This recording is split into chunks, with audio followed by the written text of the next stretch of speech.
90 का दशक जो था वो बहुत खराब था। हाँ। किन एक्टर्स की वजह से खराब था ये? अमिताभ बच्चन ने कुछ बड़ी घटिया फिल्मों में काम किया, उन्होंने अमिताभ बच्चन को बर्बाद कर दिया। कई बार एक्टर्स ही बोलते हैं उन्हें इंटीमेट सीन लिखने के लिए। जो उस जमाने में बड़े पॉपुलर हुए थे वो सब उसी में आ जाते हैं। बॉलीवुड में how is a writer treated on a set? एक बार काम निकल गया तो फिर तुम कौन हम कौन। तो at that time Saroj Khan ने कास्टिंग काउच को डिफेंड किया था ये बोल के कि एटलीस्ट एक्ट्रेस को 2 वक्त का खाना तो मिलेगा। लड़कियों के बारे में, हीरोइन के बारे में इतनी घटिया बातें होती हैं, आप बर्दाश्त नहीं कर सकते। न्यू कमर्स जो होते हैं इंडस्ट्री में, हाउ आर दे ट्रीटेड? कोई थोड़ा भी आगे निकल जाए अपने दम पे, then others get insecure. Sets पे खूब गालियां भी पड़ती हैं। बिना गाली दिए कोई डायरेक्टर नहीं बन सकता और बिना गाली सुने कोई काम नहीं करना चाहता। एक है दिव्या भारती की डेथ हाँ। और एक गुलशन कुमार। अब अंडरवर्ल्ड की उतनी ताकत नहीं है। Underworld is almost finish in films. Hello everyone, नमस्ते, welcome back to the Ravya Sarda podcast. मैं हूं आपकी दोस्त और होस्ट राव्या सारडा और आज हमारे साथ जुड़े हैं भारत के एक ऐसे व्यक्ति, मैं कहूँगी महान व्यक्ति जिन्होंने फिल्म इंडस्ट्री से लेके एडवर्टाइजिंग से लेके टेलीविज़न इंडस्ट्री में बहुत बहुत काम किया है। 35 years in Bollywood film industry, 30 years in advertising और आई थिंक 25 साल into television. So please welcome none other than Kamlesh Pandey ji. Kamlesh ji नमस्ते, welcome to the show. Namaste to your viewers. Yes. And namaste to you for this opportunity to talk to me.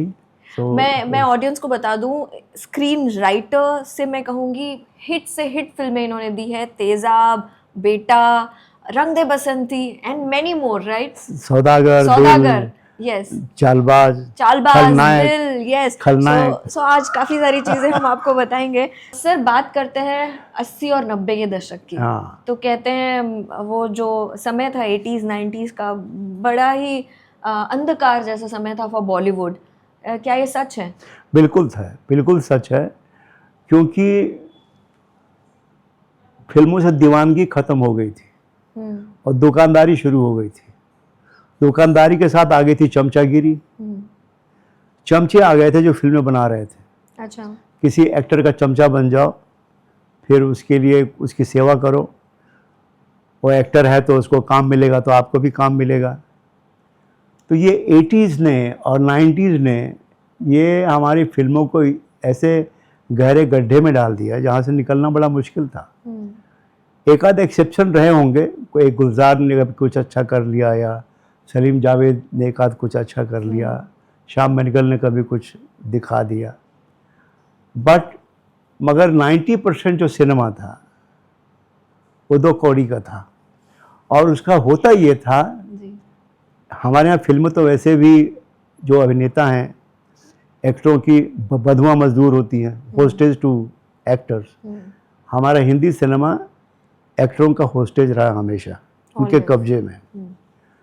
तो कोई भी actor है वो आता था 3 video tape लेके, VHS, Hollywood की, हांगकांग की, इसकी उसकी, और बोलता था किसी राइटर को पकड़ के जो उसका चमचा होता था, इसका फर्स्ट हाफ ले लो, इसका सेकंड हाफ ले लो, इसकी कॉमेडी ले लो, इसका एक्शन ले लो और हमको 3 दिन में 1 लाइन लिख के दे दो। अच्छा। और डायलॉग तो हमेशा वो सेट पे लिखे जाते थे, जब शूट हो रहा तब वो लिखे जा रहे हैं डायलॉग। 99% फिल्में ऐसे बनती थी, ऐसे बनती थी 99%। अच्छा। और किसी को शर्म भी नहीं आती थी।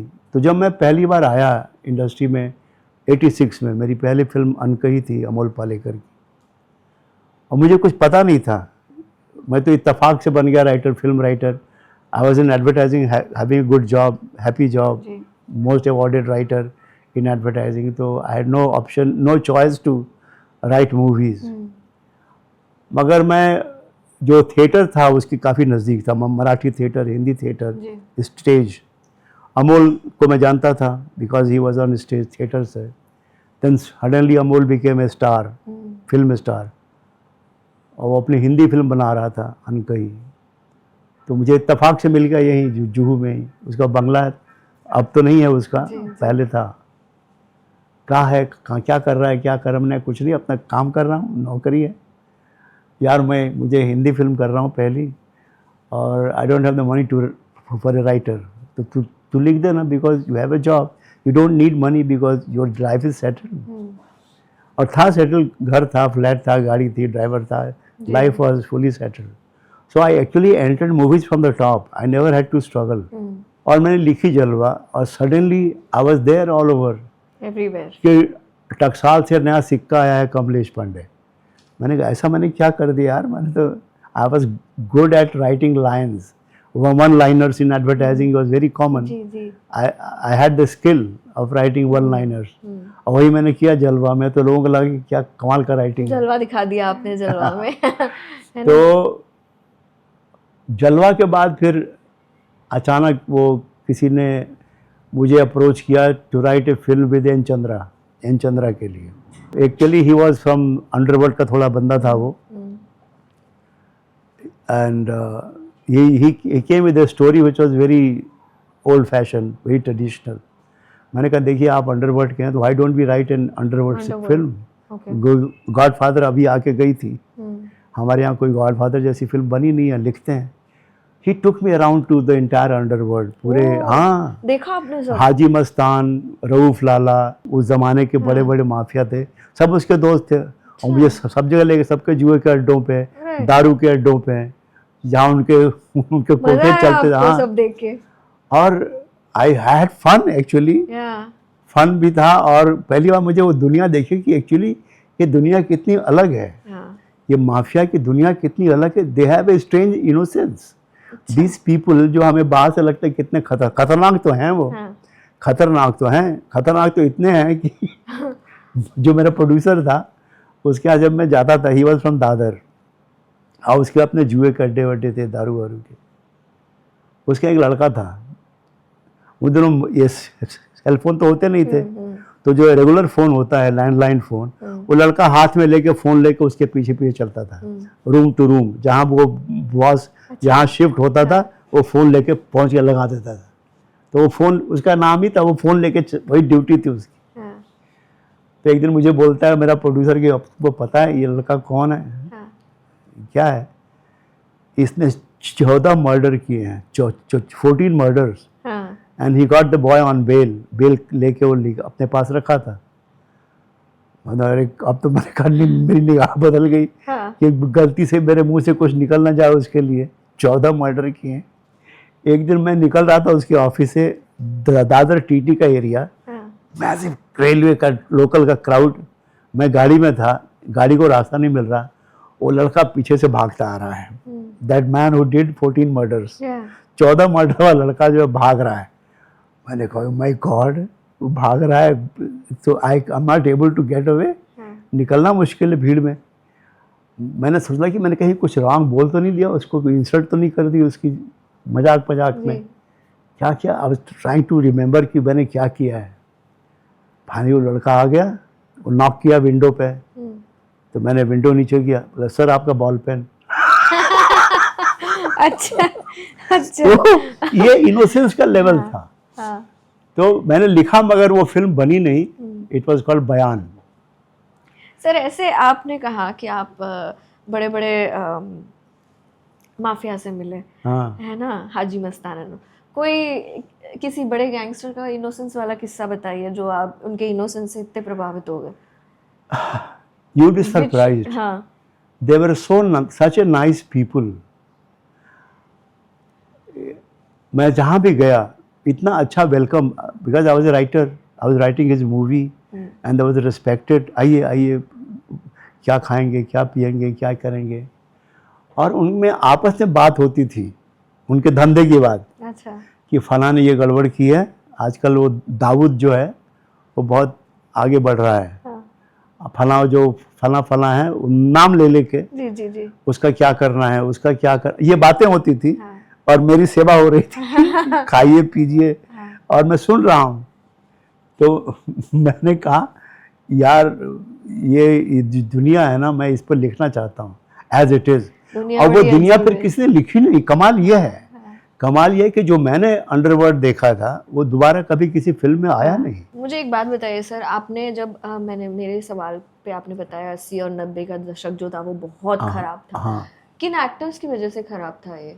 सारे एक्टरों की वजह से, क्योंकि हमारी इंडस्ट्री हमेशा से एक्टरों की गुलाम रही है for some strange reason. Amitabh Bachchan ने कुछ बड़ी घटिया फिल्मों में काम किया और सिर्फ इसलिए घटिया हुई, उन लोगों ने अमिताभ बच्चन को बर्बाद किया एक तरह से, क्योंकि वो सब उनके फैन थे। मुझे याद है इंटरव्यू प्राण मेहरा का, मनमोहन देसाई का और साउथ के एक जो थे और डायरेक्टर थे जिनकी फिल्मों में अमित जी काम करते थे। उन्होंने कोई अच्छी फिल्मों में भी काम किया है साउथ की, मगर mostly he was working with fans. और वो उनका इंटरव्यू किया था कि एक हिट फिल्म बनाने के लिए हमको सिर्फ 3 चीज़ चाहिए, अमिताभ बच्चन, अमिताभ बच्चन और अमिताभ बच्चन। वो कमबख्त चीज़ जिसे स्टोरी या स्क्रिप्ट कहते हैं उसका कोई नाम नहीं लेता था, जबकि स्क्रिप्ट ने अमिताभ बच्चन को अमिताभ बच्चन बनाया था। चाहे वो जंजीर हो, दीवार हो, शोले हो या त्रिशूल हो, the scripts were the elements. मैंने अमित जी को कहा था एक बार मजाक में हम लोग सौदागर की पार्टी में कि एक्टर की लाइफ में 3 मकाम आते हैं सर। उन दिनों उनके जरा हाल अच्छे नहीं थे और बहुत घटिया फिल्में कर रहे थे अमित जी। घटिया मेरे लिए, उनके लिए मैं नहीं कह सकता। हाँ। वो उनके लिए किसी वजह रही होंगी, मृत्यु दंड वगैरह, मृत्यु दंड टाइप, तब अजीब फिल्में कर रहे थे। हाँ। और उनके लिए हो सकता है अच्छी रही, मेरे लिए अच्छी नहीं थी। I am totally in this regard, I am totally subjective, right और wrong, that is what I felt. तो मैंने कहा एक एक्टर की लाइफ में सर जी 3 मकाम आते हैं। जब वो पहली बार आता है, एक्टर बनता है, तो स्क्रिप्ट उसकी माँ बाप होती है। स्क्रिप्ट उसकी माँ बाप होती है जिसकी उंगली पकड़ के वो चलना सीखता है जी। फिर एक मुकाम आता है जब वो एक्टर वो बड़ा फिल्म स्टार बन जाता है। जब वो बड़ा स्टार बन जाता है तब कभी स्क्रिप्ट उसको संभालती है, कभी वो स्क्रिप्ट को संभालता है। Third stage is the most dangerous stage, कि जब स्क्रिप्ट स्टार की चमची बन जाती है। और कोई भी स्टार, कोई भी एक्टर स्क्रिप्ट से बड़ा नहीं हो सकता। और वही अमित जी के साथ हुआ। जंजीर और शोले और दीवार से जो अमिताभ बच्चन खड़ा हुआ था, 90 के दशक में 2-2 कौड़ी की फिल्में जो हैं, उन्होंने अमिताभ बच्चन को बर्बाद कर दिया। इतने एक महान एक्टर को, मतलब मैं अभी भी कहता हूं, दावे से कहता हूं कि अभी भी हमारी इंडस्ट्री ने अमिताभ बच्चन की पूरी पॉसिबिलिटी, पोटेंशियलिटी को इस्तेमाल नहीं किया। अमित जी में अभी बहुत कुछ है जो अभी बाहर नहीं आया है। अभी भी हम बहुत थोड़ा ही निकाल पाने में कामयाब हुए। अमित जी के अंदर बहुत कुछ है जो अभी तक एक्सप्लॉइट नहीं हुआ है। अमित जी में दम था। मेरा ख्याल है दिलीप कुमार के बाद अगर कोई एक्टर था जिसके अंदर इतनी संभावनाएं थी, वो अमिताभ बच्चन थे।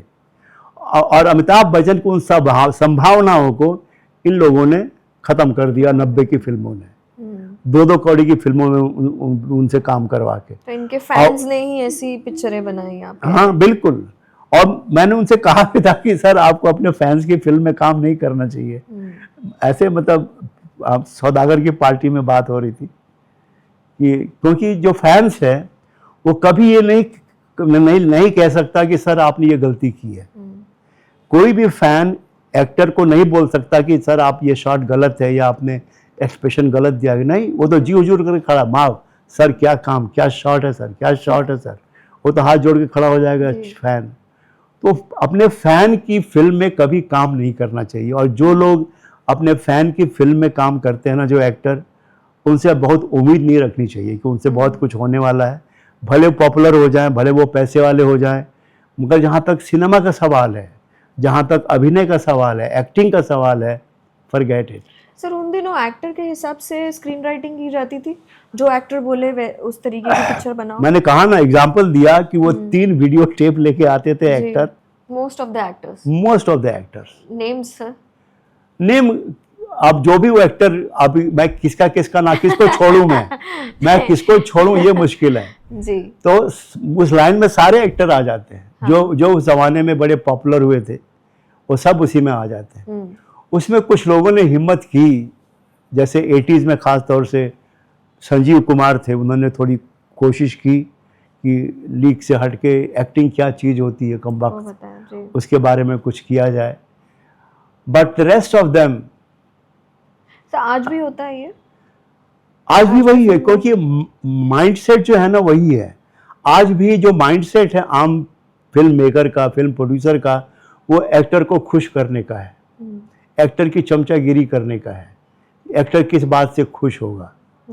बहुत कम ऐसे लोग हैं फिल्म मेकर या डायरेक्टर, पर कुछ हैं, जी जी। कुछ हैं जिनका नाम मैं ले सकता हूँ, चाहे वो राजू हिरानी हो, नीरज पांडे हो, विवेक अग्निहोत्री हो, कि जिन लोगों ने ऐसा सिनेमा क्रिएट किया है जो उनका अपना विजन है, उसमें एक्टर सिर्फ एक माध्यम है, एक मीडियम है, एक व्हीकल है एक्टर को एक्टर जो कहानी को लेके पेश कर रहा है। एक्टर के लिए फिल्म नहीं बनी है, वो एक्टर फिल्म को अपने कंधों पे लेके आगे चल रहा है, और सिर्फ उसका एक एक्सप्रेशन है। The film is not depending on the actor. Too many remakes. हाँ। I have to stopped watching Bollywood movies. मैं देखती यस ही यस, नहीं हूँ। नहीं वह मैं अक्सर ये एग्जांपल देता हूँ। हमारा जो बॉलीवुड है आजकल, मैंने कई जगह बोला है ये कि मान लीजिए 1 लाख गुलाब के पौधे हैं एक बगीचे में, और 1 लाख नहीं 1,000 गुलाब के पौधे हैं, और उसमें सिर्फ एक गुलाब के पौधे में सिर्फ एक शाख पे 3 गुलाब खिलते हैं। तो आप क्या कहेंगे, जो माली है उस बाग का, वो माली कितना कुशल है, कितना एफिशिएंट है अपने काम में, अपने काम को जानता है कि नहीं जानता।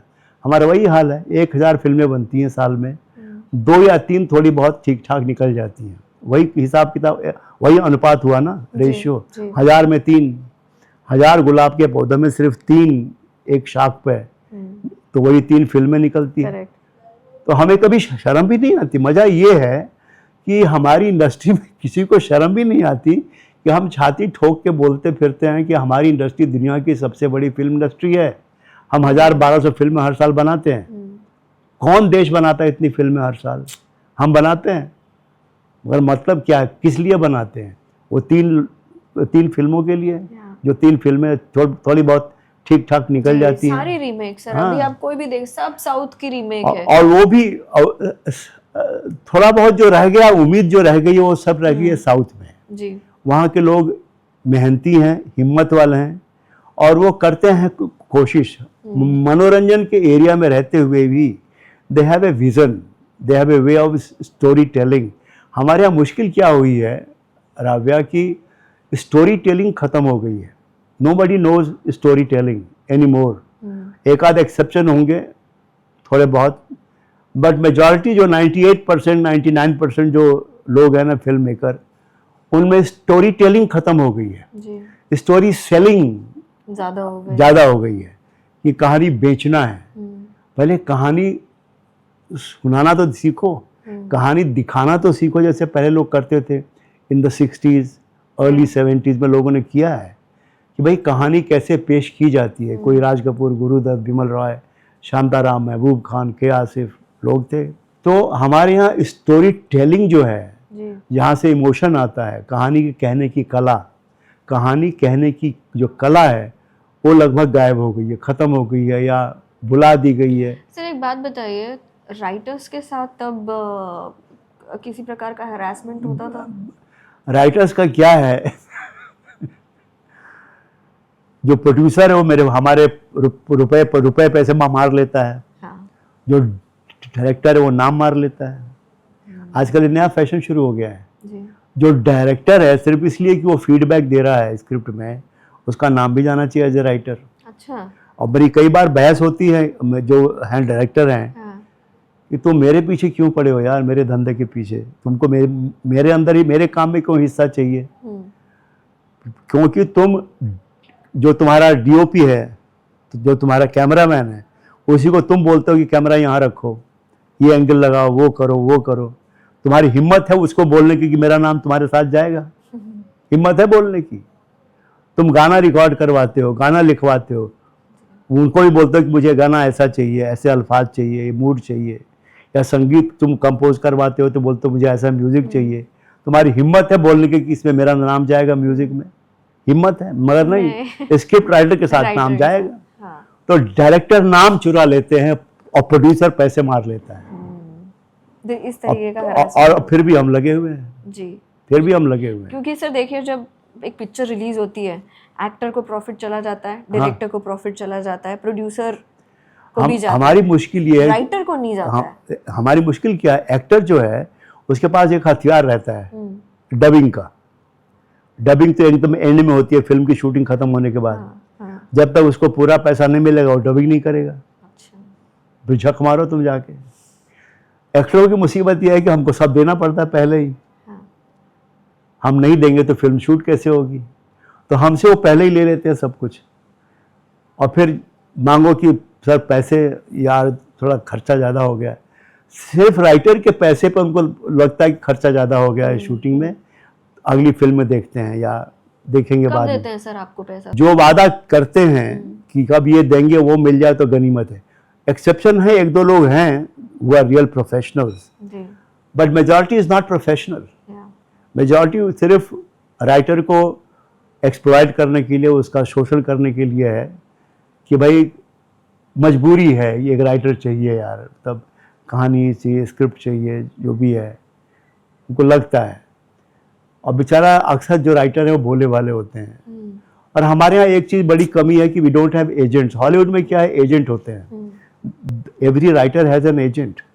और ये झगड़ा वाला जो करना होता है, ये काम सब एजेंट करता है। राइटर सिर्फ लिखता है, वो एजेंट बाकी सब संभालता है, कॉन्ट्रैक्ट, पैसा आया नहीं आया, वो सब वो करते हैं। इसीलिए हॉलीवुड में जो राइटर है बहुत स्ट्रांग है। पूरा हॉलीवुड घबराता है राइटर से, घबराता है। अभी स्ट्राइक हुई थी, 6 महीने तक से स्ट्राइक चली राइटर्स की, और उसमें सारे एक्टर पार्टिसिपेट करते हैं। All actor support writers in Hollywood. हमारे यहाँ कोई नहीं। एक बार शायद कहीं मैंने अमिताभ बच्चन को सुना जब सलीम जावेद के बारे में बात करते, आज तक मैंने किसी एक्टर को अपने राइटर के बारे में कभी कुछ बोलते नहीं सुना, कभी नहीं। अमिताभ और भी सिर्फ सलीम जावेद के बारे में जी। एक बार बोला था उन्होंने कहीं पे कि भाई जावेद साहब ने ये किया, सलीम ने किया। बाकी no actor has ever talked about his writer कि मेरे राइटर ने ये इतना अच्छा लिखा और मेरे राइटर ने ये किया, मेरे राइटर ने वो किया, नहीं। और राइटर फिल्म का पहला स्टार होता है। मैंने जब पहला इंटरव्यू आया था मेरा, I was the first writer to state in a public domain कि writer is the first star of a movie, because before the writer इस film is just a blank piece of paper. Of course उसको भरना सिर्फ writer जानता है और कोई नहीं जानता। सो बॉलीवुड में how is a writer treated on a set पे कैसे ट्रीट किया जाता है उनको? जब तक उनको मतलब होता है, as long as they are needed by the producer and director, they are taken care of, they are treated well। खुश रखना पड़ता है, कोई काम निकालना है। एक बार काम निकल गया तो फिर तुम कौन हम कौन, फिर तो फोन भी नहीं लेते। अच्छा। फोन भी नहीं लेते। Even from a very senior writer who they have worked with many times, नहीं, एक बार काम खत्म हो गया फिर कौन बॉदर करता है, हो गया। तो हम राइटरों की ये आयरनी है, फिर भी हम लोग लगे हुए काम किए जाते हैं।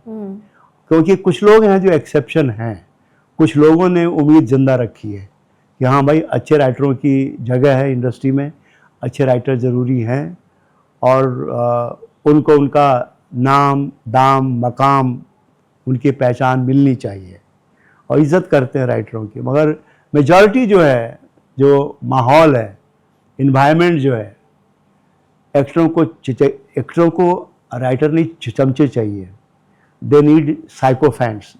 उनको चमचे चाहिए जो उनको खुश रखें, जो उनके कहने पे स्क्रिप्ट चेंज कर दें, उनके कहने पे लाइन चेंज कर दें। हाँ बिल्कुल, ये भी है। क्योंकि हमारी इंडस्ट्री हमेशा से एक्टरों की गुलाम रही है।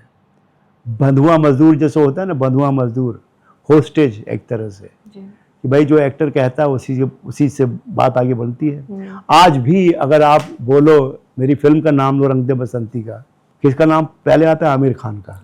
कमलेश पांडे का नाम नहीं आता।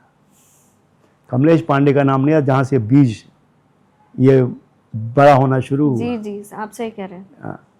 तो अभी भी रंग दे बसंती आमिर खान की फिल्म है, कमलेश पांडे की नहीं है आमतौर पे। तो ये हालत है, ये हम राइटरों की। हालांकि आमिर इस दायरे में थोड़ा ज़्यादा ईमानदार है, क्योंकि एक बार हमारी बात हो रही थी, हम लोग शूट कर रहे थे फिल्म सिटी में रंग दे बसंती, तो ऐसे बात की चलते कि यार तू बता, मैंने उसकी फिल्म लिखी थी दिल, जो दिल भी तो आप ही ने लिखी। हाँ, हाँ। बोला कि यार तूने बहुत फिल्में की है, तेरे फेवरेट फिल्में कौन सी हैं, इतनी फिल्मों में तेरी मनपसंद फिल्में कौन कौन सी हैं? बोला सर सिर्फ 2 फिल्में हैं। और तब तक रंग दे बसंती शूटिंग ख़त्म नहीं हुई थी, और जो हुआ बाद में वो सब कुछ नहीं हुआ था, अभी शूटिंग हो रही थी। बोला सर बस 2 ही फिल्में, एक सरफरोश, दूसरी Rang De Basanti. He didn't take name of Lagaan, Lagaan का नाम नहीं लिया आमिर ने। नहीं। एक ईमानदारी है उसमें अच्छा। कि उसको मालूम, क्योंकि वो शायद अकेला एक्टर है जो एक राइटर के अंदर ट्रेन हुआ है। जो हुसैन साहब जो थे, बड़े राइटर थे, बाद में बिकेम ए डायरेक्टर, बड़ी बड़ी फिल्में बनाई, हिट फिल्में बनाई। जी। तो वो असिस्टेंट हुआ करता था नासिर हुसैन साहब का, और नासिर हुसैन साहब बेसिकली राइटर थे। तो राइटिंग क्या होती है सिनेमा के लिए, ये आमिर ने सीखा है अपने अंकल से। बट व्हाई नॉट लगान? लगान was a super hit film. हाँ थी, मगर आमिर का पॉइंट ऑफ व्यू है, अच्छा। मैं इसमें क्या जी, दखल जी, दे जी, सकता। जी। तो मुझे खुद ताज्जुब हुआ कि मैंने कहा ये तूने लगान का नाम नहीं लिया। तो नहीं सर वो ठीक है, बट सरफरोश एंड रंग दे बसंती, जबकि रंग दे बसंती कंप्लीट नहीं हुई थी, हम शूट कर रहे थे अभी। तो एक ईमानदारी है उसमें, एक ईमानदारी है जो I always appreciated it. He is one of the very few who appreciates good writing, understands good writing. जी। क्योंकि रंग दे बसंती शायद आपको पता भी होगा, मैं कई बार बोल चुका हूँ कि 6 साल हम लोग स्क्रिप्ट लेके घूम रहे थे, कोई तैयार नहीं हो रहा था। And we had signed Manoj Bajpayee for the role that Aamir played finally, क्योंकि अक्ष में हमारा घर का हीरो हो गया था एक्टर। क्योंकि हमने सोचा कि चलो एक छोटी फिल्म बना लेंगे, थोड़े पैसे मिल रहे हैं, बना लेंगे। तब तक आमिर आ गया सीन में। आमिर ने सुना, मैंने कहा मैं I want to do this, I am ready to do this. फिर रहमान को लेके आ गया। तो अचानक UTV जो 3 बार रिजेक्ट कर चुका था मेरी स्क्रिप्ट, अच्छा। वो तैयार हुआ कि हाँ अभी वो फिल्म को प्रोड्यूस करेगा। तो ही कुड सेंस इट, क्योंकि इंडस्ट्री जो है जहाँ हम जाते थे लेके, एक और Bhagat Singh who wants to see it, 6 flop हो चुकी हैं, ये चलता था जुमला। या और भी अजीब बात है कि भाई बसंती का रोल कौन कर रहा है, ये सवाल पूछे जाते थे मुझसे। बसंती का रोल कौन कर रहा है? तो मैं भी मजाक में स्ट्रेट फेस जवाब देता है कि भाई वो ईशा देओल से बात चल रही है, क्योंकि रंग दे बसंती जो है ये शोले का रीमेक है बसंती के पॉइंट ऑफ व्यू से। तो उसमें हेमा जी ने किया था, तो जाहिर है इसमें हम पहले ईशा देओल को ट्राई करेंगे। And they used to take it very seriously. Oh my God Kamlesh ji, what an idea, Sholay का रीमेक बसंती के पॉइंट ऑफ व्यू से, आप ही सोच सकते हैं। तो अब ऐसे लोगों को थप्पड़ मारें या हंसें, क्या करें जी? ऐसे लोगों को आप थप्पड़ मारेंगे या क्या करेंगे? और सब दोस्त ही थे। तो ऐसी इंडस्ट्री में हमें काम करना पड़ता है, काम कर रहे हैं और करते रहेंगे, ऐसी बात नहीं है। एक बात बताइए, कास्टिंग काउच ये जो एक अनएथिकल बिहेवियर है, वो क्या इस इंडस्ट्री का हिस्सा माना जाता है? कास्टिंग काउच तो कुछ भी नहीं है। उससे ज़्यादा जो घटिया बात है, हम लोगों की जब सीटिंग होती है ना, आपस में बैठ के बात करते हैं, स्पेशली द मैन, चाहे प्रोड्यूसर हो, एक्टर हो, डायरेक्टर हो, राइटर हो, जब सीटिंग होती है, लड़कियों के बारे में, हीरोइन के बारे में इतनी घटिया बातें होती हैं, आप बर्दाश्त नहीं कर सकती। जो मैंने सुना है, जिस भाषा का इस्तेमाल होता है, अगर वो, गनीमत है कि उन दिनों रिकॉर्डिंग फैसिलिटी नहीं थी, CCTV कैमरे नहीं थे, अगर वो रिकॉर्डिंग हुई होती तो क्या इमेज बनती हमारे सिनेमा की, तो हम ही जान सकते हैं। ऐसी गंदी भाषा का इस्तेमाल होता है, ऐसी घटिया भाषा का, औरतों के मामले में, हीरोइन के मामले में, जो उसकी फिल्म की हीरोइन है या जो दूसरी लड़कियां हैं, जैसे बात करते हैं।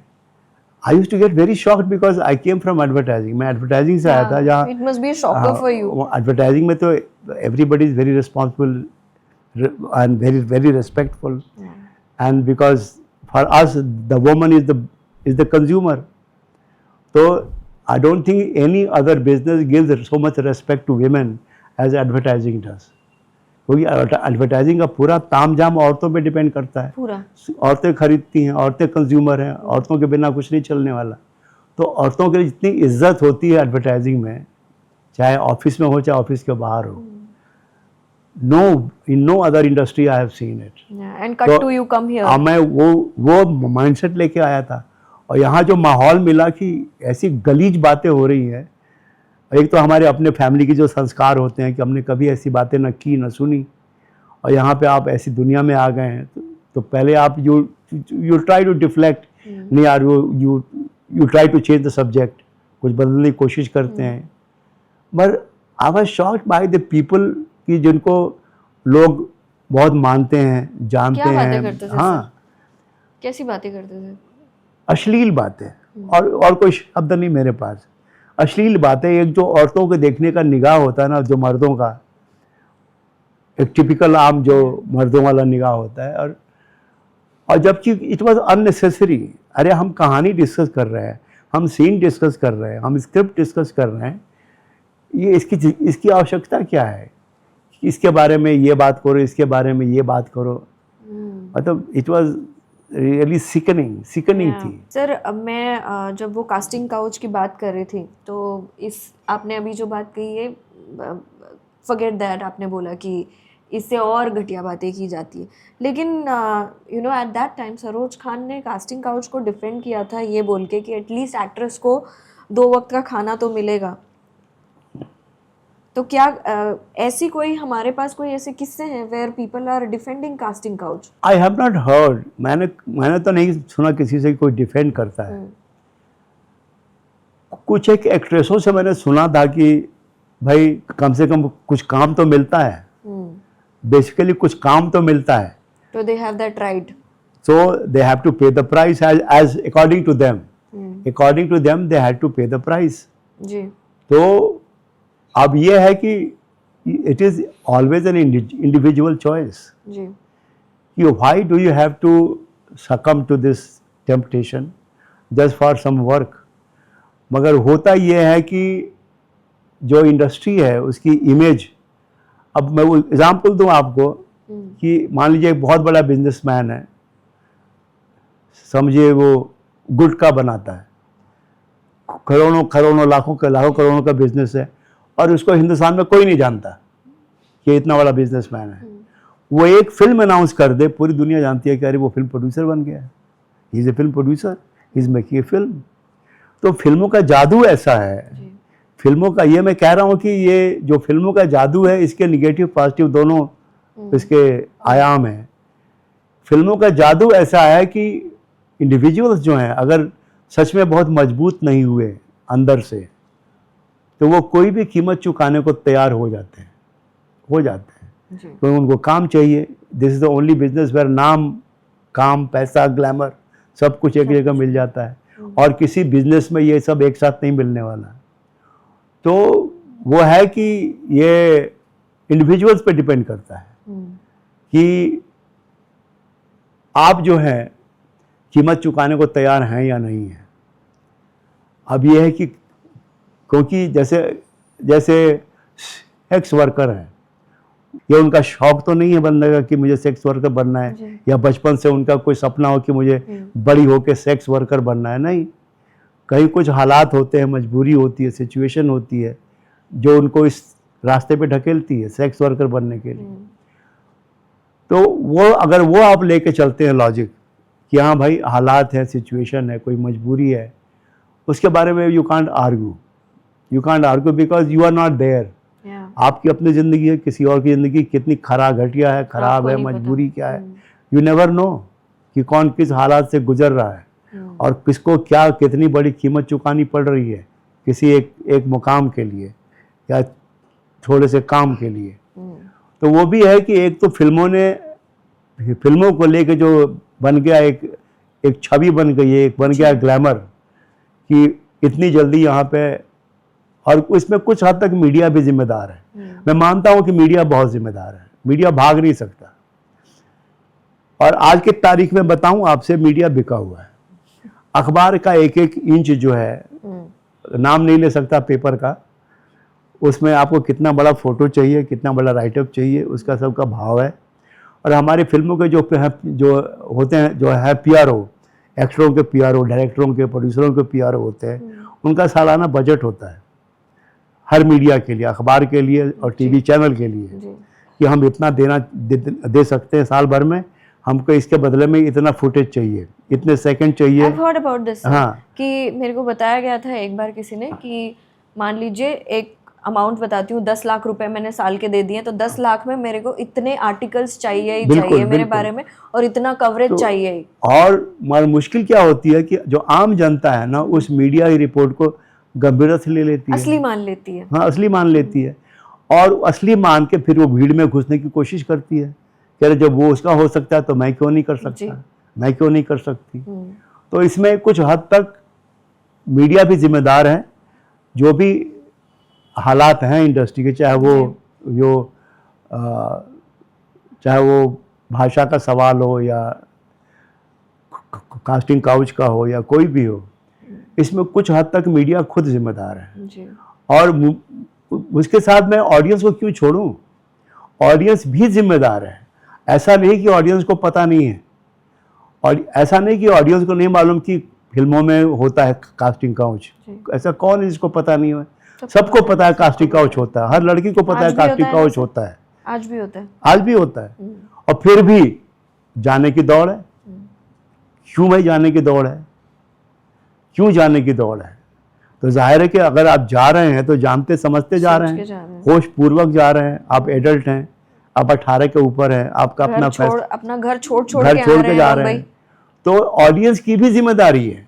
ऑडियंस भी उसी की शिकार है जी। उसी बेवकूफ़ी की शिकार है। सर, आप ये बता रहे थे कि न्यू कमर्स जो होते हैं इंडस्ट्री में, because so how are they treated? Welcome नहीं होता है बॉलीवुड में। The industry is very इंसेस्चुअस।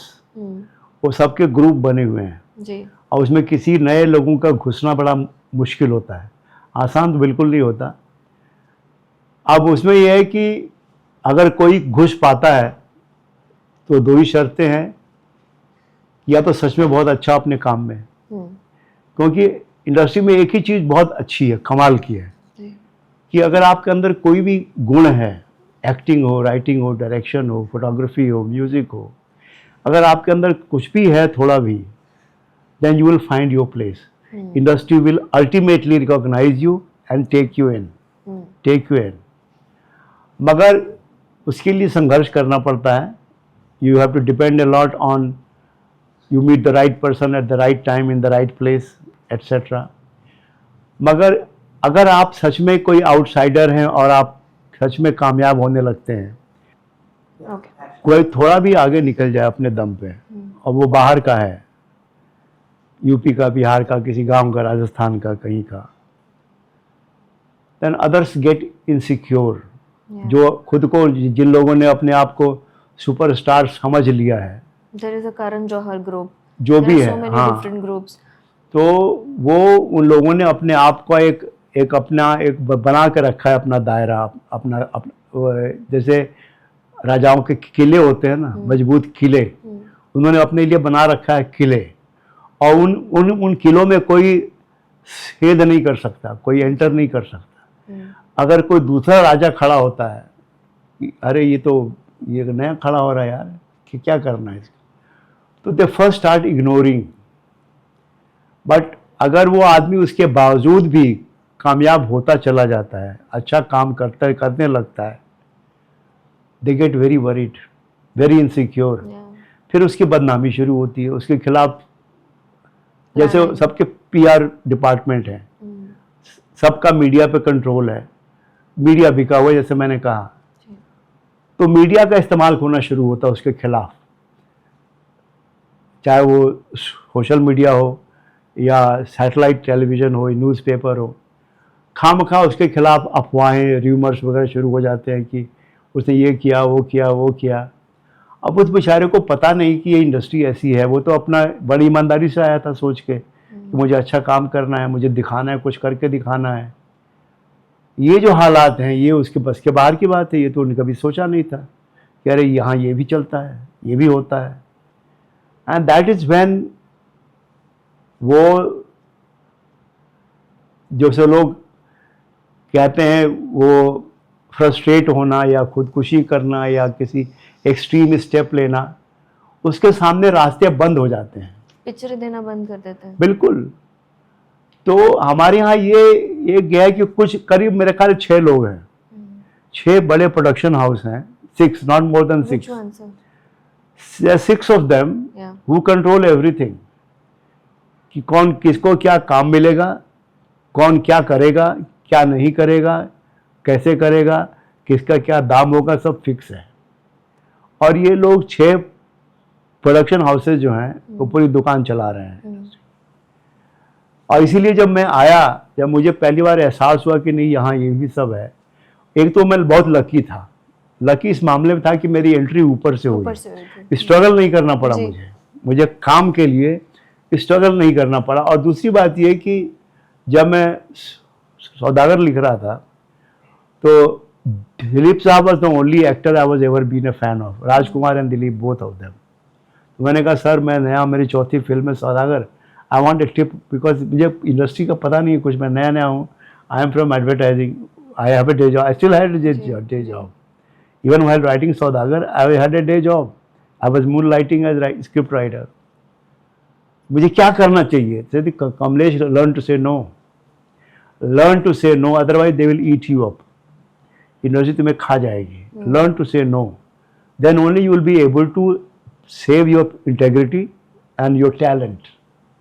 और मैंने वही करना शुरू किया कि नहीं, मुझे फालतू काम नहीं करना है, क्योंकि एक बार मैं पॉपुलर हो गया, फिल्म फेयर मिल गया, स्क्रीन अवार्ड मिल गया, मेरी फिल्में सुपर हिट हो गई, तो जाहिर है कि भाई हिट फिल्म का कुत्ता भी हिट हो जाता, मैं तो राइटर था।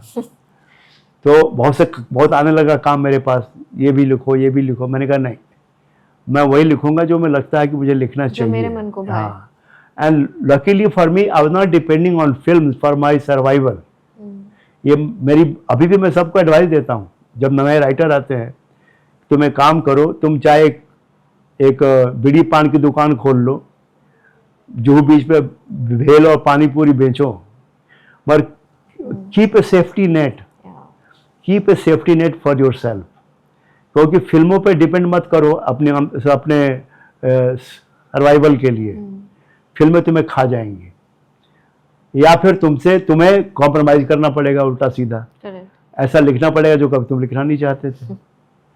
तो एक सेफ्टी नेट बना के रखो अपना, छोटी नौकरी, कोई 1-2 घंटे की कोई पार्ट टाइम नौकरी बहुत है, बॉम्बे में तो काम मिल जाता है, कुछ भी करो एक पार्ट टाइम।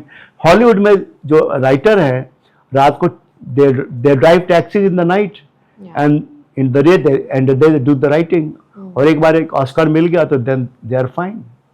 तो हॉलीवुड में भी रात को चलाते हैं टैक्सियाँ और दिन में लिखते हैं। तो तुम भी अपना एक काम रखो, सेफ्टी नेट की, एक दुकान खोल लो, कुछ भी कर लो। इंडस्ट्री में राइटर्स को पूछा ही नहीं जाता है ना सर? बिल्कुल नहीं, बहुत थोड़े से लोग हैं जो थोड़े बहुत, खास तौर से जो लोग पहले खुद राइटर थे and now they become a director, they respect writers, their vision must be different, right? हाँ बिल्कुल, उनको मालूम है कि राइटर की क्या कीमत होती है, क्या वैल्यू होती है और उसकी कितनी बड़ी जरूरत होती है। मगर जो लोग कभी राइटर थे नहीं और अचानक किसी तरह वजह से वो बड़े सुपरस्टार बन गए हैं, बड़े पॉपुलर हो गए हैं, कामयाब हो गए, उनके लिए राइटर एक मजबूरी है कि यार ये रखना पड़ेगा कम वक्त, एक somebody to write a dialogue, somebody to country। तो वो लोग अपना ढूंढते रहते हैं, उनको मिल भी जाते हैं चमचे, उनको चमचे मिल भी जाते हैं, चमचे बहुत हैं हमारे यहाँ। कहते हैं बॉलीवुड में नहीं जाना चाहिए, बॉलीवुड गंदा नहीं, बिल्कुल जाना चाहिए, जाना चाहिए। नहीं, ऐसा कौन सा क्षेत्र है जो जहाँ ये गंदगी नहीं है? यहाँ विजिबिलिटी ज्यादा है। समस्या क्या है? राजनीति में नहीं है गंदगी, इंडस्ट्री में गंदगी नहीं है, वहाँ भी दुकानें चलती हैं, एक दूसरे के खिलाफ चलती है साजिशें, हम सुन चुके हैं कई बार। ऐसा कोई क्षेत्र नहीं जहाँ पे गंदगी नहीं है इस तरह की। मुश्किल हमारी ये है कि हम ज़्यादा विजिबल हैं, वी आर मोर विजिबल, हम दिखाई ज़्यादा पड़ते हैं और लोग फॉलो करते हैं, हाँ लोग फॉलो करते हैं, तो हमारे ऊपर रोशनी ज़्यादा पड़ती रहती है, we are always in limelight, हमारे ऊपर फोकस रहता है ज़्यादा, तो हमारी कमजोरियां ज़्यादा दिखाई पड़ती हैं। मैं शायद one of the very few people हूँ जो ईमानदारी से कबूल करता हूँ कि हाँ हमारे अंदर बहुत कमजोरियां हैं भाई, हम क्या करें, because I love this industry, मुझे इस इंडस्ट्री से मोहब्बत है, मुझे इस इंडस्ट्री ने नाम दिया है, मुझे काम दिया है, अवार्ड दिए हैं, तो उसका वो तो उसके लिए तो मैं एहसानमंद हूँ ही। और चूंकि मैं इस इंडस्ट्री को बहुत मोहब्बत करता हूँ, प्रेम करता हूँ, इसलिए जो तकलीफ़ें हैं, जो बुराइयां हैं, जो खामियां हैं, उसके बारे में बोलना भी अपनी ड्यूटी समझता हूँ। ये मैं इट्स माई रिस्पॉन्सिबिलिटी। जब तक आप ये एक्सेप्ट नहीं करेंगे कि कहीं पे घाव है, कहीं पे घाव है, कहीं बदबू कर रहा है, घाव सड़ रहा है, तब तक उसका इलाज कैसे होगा? You have to recognise, identify and accept that there are some areas in the body which are infected, and that is, वही हमारी इंडस्ट्री की वही हालत है कि इन्फेक्शन है, और जब तक आप उस पर बात नहीं करेंगे इन्फेक्शन के बारे में, तब तक वो ठीक कैसे होगा? तो कुछ लोगों को ये हिम्मत करनी चाहिए कि एक तरफ इनकी मोहब्बत भी इंडस्ट्री के साथ काम कर रहे हैं, अच्छा करना चाहते हैं, नाम कमाया है, पैसा कमाया है, शोहरत जो भी है कमाई है, उसकी बदौलत है, उसके साथ साथ एक जिम्मेदारी का एहसास भी कि यार मेरी इंडस्ट्री है और इसमें ऐसा क्यों है। करेक्ट सर, लेकिन टॉक्सिक भी है, जैसे आपने अभी इतने वर्क प्लेस बता दिए कि कौन सी इंडस्ट्री है बताओ कि खराब नहीं है। हाँ। तो सेट्स पे खूब गालियां भी पड़ती हैं। एक बार बिल्कुल रणवीर कपूर हाँ। ने कहा कि जब उनकी जो शुरू की मूवी थी सांवरिया, तो वहाँ पर सेट्स पर उन्हें संजय लीला बंसाली पोछा मारने के लिए कहते थे या गालियां देते थे सेट्स पर। वो मुझे ऑफर हुई थी फिल्म एज ए डायरेक्टर। अच्छा। बिगिनिंग में, after my film became super hit, and I refuse to become a director, because to become a director you have to know how to abuse people, how to insult people, how to humiliate people. बिना गाली के यहाँ कोई काम नहीं करता। बिना गाली के कोई काम नहीं करता। 150 लोगों की पूरी यूनिट है, 200 लोगों की यूनिट है, वहाँ सिर्फ आपका पैसा बर्बाद करने के लिए लोग ज़्यादा हैं बजाय कि फिल्म बनाने के लिए। तो उनसे काम लेने के लिए उनकी भी मजबूरी है, जो डायरेक्टर है उनकी भी मजबूरी है कि बिना गाली दिए कोई काम करने को तैयार नहीं। हमारे यहाँ गाली सुने बिना कोई काम नहीं करता। अगर आप बड़े शराफत से पेश आते हैं तो फिर आपका काम जल्दी नहीं होने वाला है। आप बहुत शरीफ, तू बहुत ज़्यादा शरीफ है। तो मैंने पहले सोच लिया कि मुझे नहीं बनना है डायरेक्टर, क्योंकि मैं राइटर ही ठीक हूँ। हाँ। क्योंकि मुझे गाली देना पड़ेगा और मुझे गाली देना आता नहीं है, तो मैंने कभी गाली दी नहीं है, वो संस्कार में ही नहीं है कि गाली कैसे देना। हाँ। तो वो एक है कि हाँ भाई, वो एक हमारा जो हमारी इंडस्ट्री का कल्चर है वो उसका हिस्सा है कि बिना गाली दिए कोई डायरेक्टर नहीं बन सकता, और बिना गाली सुने कोई काम नहीं करना चाहता। कोई एक किस्सा सुनाइए सर, अगर आपको याद हो ऐसा। सिंपल जो तो एक एडी था, यू नो, नॉर्मली हुआ असिस्टेंट डायरेक्टर्स। एडी था, लंच ब्रेक हुआ, ही वॉज ए नॉन वेजिटेरियन, वो चिकन का पूरा काउंटर अलग लगा होता है, और वो जो काउंटर था वो सुपरस्टार के लिए था। वो बेचारा गया एक चिकन लेग लेने के लिए, चिकन लेग 1 लेग पीस। जो आदमी वाज हैंडलिंग द प्रोडक्शन, जो था प्रोडक्शन मैनेजर, उसने आके उसके हाथ में मारा, साले तेरी हिम्मत कैसे हुई चिकन लेग उठाने की? ये उस एक्टर के लिए था। ये होता है, एक चिकन लेग के लिए थप्पड़ पड़ जाते हैं, चिकन लेग के लिए। तो ये एक मामूली मतलब आंखों देखी घटना है। किसी एक्टर के साथ देखा है सर ऐसे? एक्टरों के साथ नहीं, मैंने एडी के साथ देखा। एक्टरों के साथ आमतौर पे इतना जलील नहीं करते। हाँ, जो नया एक्टर होता है ना सपोर्टिंग में, अच्छा, कि जो अभी जिसका नाम वाम नहीं हुआ और जिससे कोई खतरा नहीं है, जिस एक्टर से कोई खतरा नहीं है उसके साथ होता है। उसके साथ तो बहुत सुनना पड़ता है। एडी सबसे ज़्यादा सुनते हैं। Assistant directors are the most exploited people in the industry. सबकी सुननी पड़ती है, एक्टर की सुननी पड़ती है, डायरेक्टर की सुननी पड़ती है, जो प्रोड्यूसर उसकी सुननी पड़ती है, सबके बेचारों को सुननी पड़ती है, और काम फिर भी निकलवाना है। काम तो उन्हीं को निकलवाना है। जी जी जी। तो मेरी जो सिंपैथी है सबसे ज़्यादा जो असिस्टेंट डायरेक्टर है ना उनके लिए है, कि उन बेचारों की भाव जो है, बेचारे इतनी मेहनत करते हैं, इतना काम करते हैं, they can never say no for anything. काम करने को तैयार रहते हैं, और उसके बावजूद गालियाँ सुनना, ह्यूमिलिएट होना, इंसल्ट होना, नॉर्मल बात है। सर आपने इतनी सारी फिल्में की हैं, सौदागर, बेटा, तेजाब, कोई एक इंटरेस्टिंग किस्सा सुनाइए। सौदागर जो है हम लोग मनाली में शूट कर रहे थे, जी। तो वो सीन था, वो शूट कर रहे थे हम लोग व्यास नदी के किनारे। दादावीर जो दिलीप कुमार, वो दारू पी के गालियाँ दे रहा है और राजकुमार जो है ठाकुर राजेश्वर सिंह अपनी हवेली से देख रहा है। 3 दिन तक कैमरा लगा के पूरी यूनिट खड़ी रही, नहीं आए दिलीप साहब। होटल में थे, अम्बेसडर होटल में सब लोग रुके हुए थे। 3 दिन हम लगा के बैठे हैं। शाम के टाइम का सीन था। Ashok Mehta was the cameraman, Subhash Ghai, मैं, पूरी यूनिट। एक दिन बहान बोले कि यार थोड़ा तबीयत कुछ ठीक नहीं है, कल करते हैं। अगले दिन बोले कि वो सारा की तबीयत ठीक नहीं है, कुछ करते हैं, अगले दिन करते हैं। जब 3 दिन हो गया, सुभाष घई गॉट अपसेट। बोले तो अपने भाई अशोक घई को बोला, मेरे अपने भाई को, ही वॉज हैंडलिंग प्रोडक्शन, कि अशोक शूटिंग बंद, we are going back to Bombay, सबके टिकट बुक करो, सब बॉम्बे चलो, अब सौदागर अब नहीं बनेगी, ख़त्म। तो सब लोग घबरा गए। हाँ। इतनी बड़ी फिल्म, राजकुमार, दिलीप कुमार, जी। ऐसे कैसे है? फिर अशोक मेरे पास आया कि सर चलिए ज़रा दिलीप साहब के पास चलते हैं कि वजह क्या है, नहीं आने की वजह क्या है। तो हम लोग गए। बोला सर क्या बड़ी, तो ही वॉज ऑल राइट, कोई हेल्थ का इशू नहीं था। बोले सर आप बिल्कुल ठीक ठाक हैं, क्या तकलीफ थी मतलब?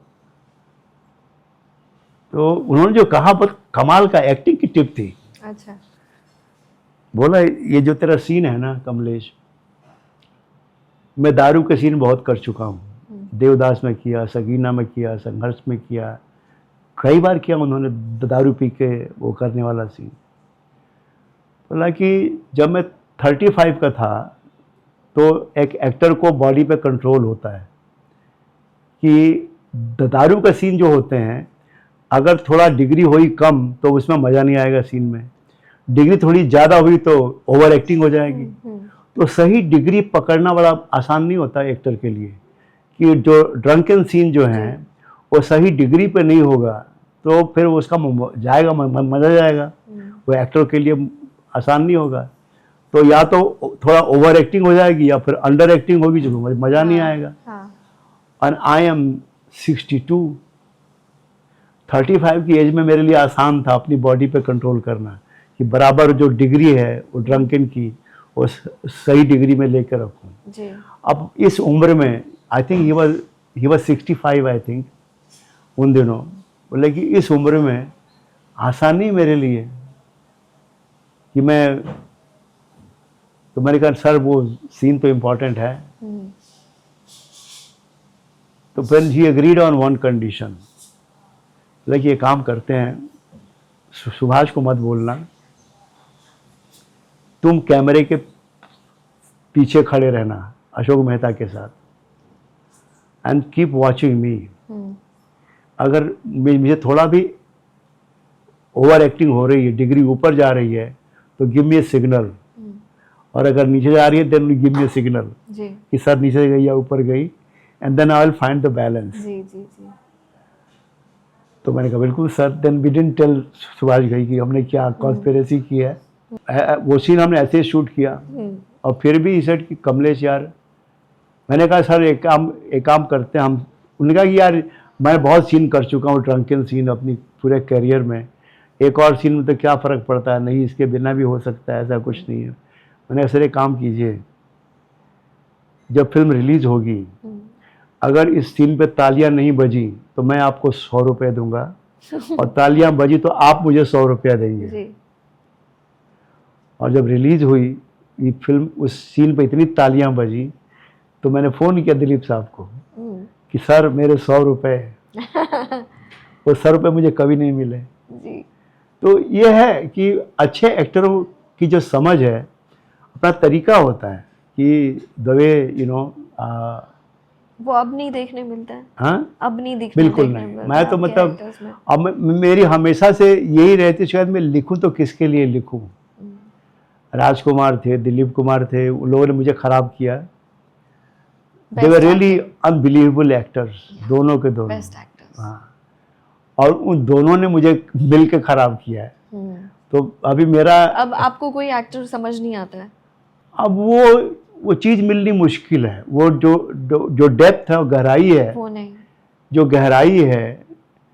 और जैसे दिलीप साहब थे, वो शब्दों के साथ खेलते थे, नुएंसेस जो है ना, लेयर्स, उनके लिए लिखने में मजा आता था कि you can add layers to your words, कि वर्ड्स बोला कुछ जा रहा है, मतलब कुछ है, इमोशन कुछ और निकल के आ रहे हैं, एंड ही कुड अंडरस्टैंड कि क्या रिक्वायरमेंट है इस वर्ड को कैसे बोलना कि वो तीनों लेयर साथ में बाहर आए।